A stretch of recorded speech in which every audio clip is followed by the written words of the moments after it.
Hello and welcome today. I am here Mohammad Iqbal Khan, advocate from Iqbal international law services. Today legal हमारा जो lecture का topic है वो recovery of the house as dower. हक महर, अगर मकान बतौर हक महर मुकर्रर कर दिया जाता है तो उसकी रिकवरी के बारे में हमें क्या करना होगा। हस्बैंड की शादी होती है वाइफ के साथ, तो हक महर में वो मकान लिख के देता है कि ये मकान एज ए हक महर मैं आपको दे रहा हूँ। अब हक महर के तौर पर मकान लिख के तो उसने दे दिया, अब उसकी वसूली किस तरीके से होगी, क्या सिविल कोड की जिम्मेदारी या फैमिली कोड की किस तरीके से होगा।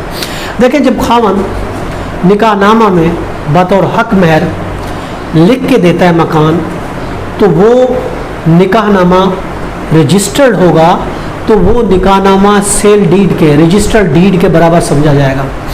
अलहदा से कोई डॉक्यूमेंट रजिस्टर कराने की ज़रूरत नहीं है।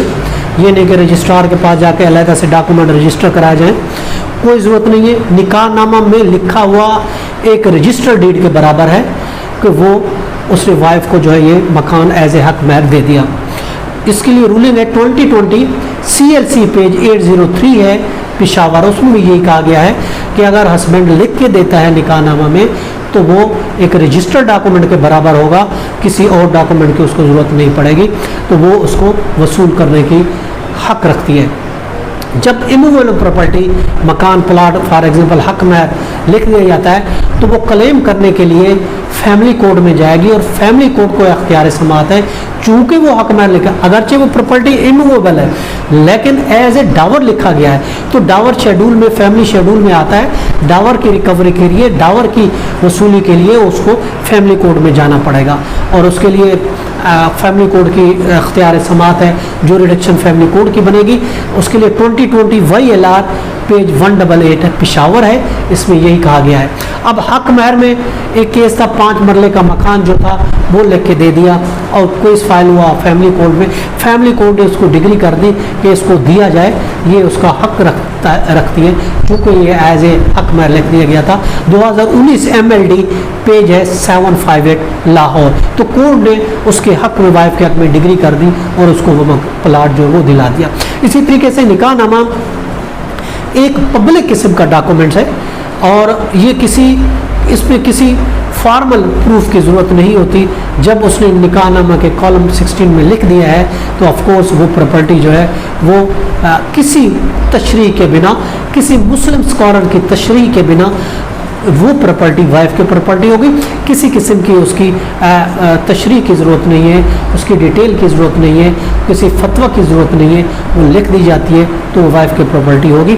2018 YLR पेज 2560 लाहौर, इसमें भी यही करार दिया गया है।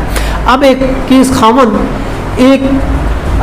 उसने लिख कर दे दिया कि ये मकान जो था ये जायदाद मेरी बीवी की है और उस जायदाद पर राइट जो होगा वो बीवी का होगा, वो जायदाद बीवी की कहलाएगी, हस्बैंड की नहीं कहलाएगी।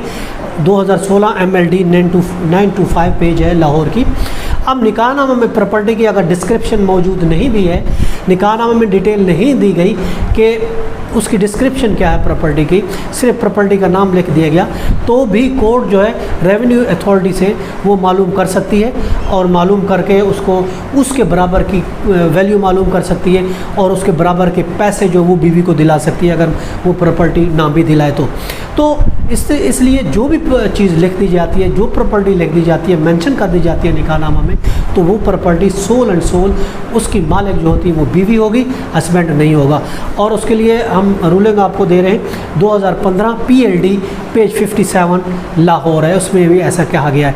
जो ऐसा केस फैमिली कोर्ट में फाइल हो सकता है अगर वो हस्बैंड नहीं देता, लिख कर दे दिया ये प्रॉपर्टी आपकी हो गई, ये मकान आपका एज ए हक महर हो गया, वो नहीं देता तो बीवी का राइट बनता है वो फैमिली कोर्ट में केस फाइल करेगी कि अब ये जो है मुझे वापस दिलाई। ये तो हमारा आज का टॉपिक, इसके साथ इजाज़त। हैव अ नाइस डे, अल्लाह हाफ़िज़।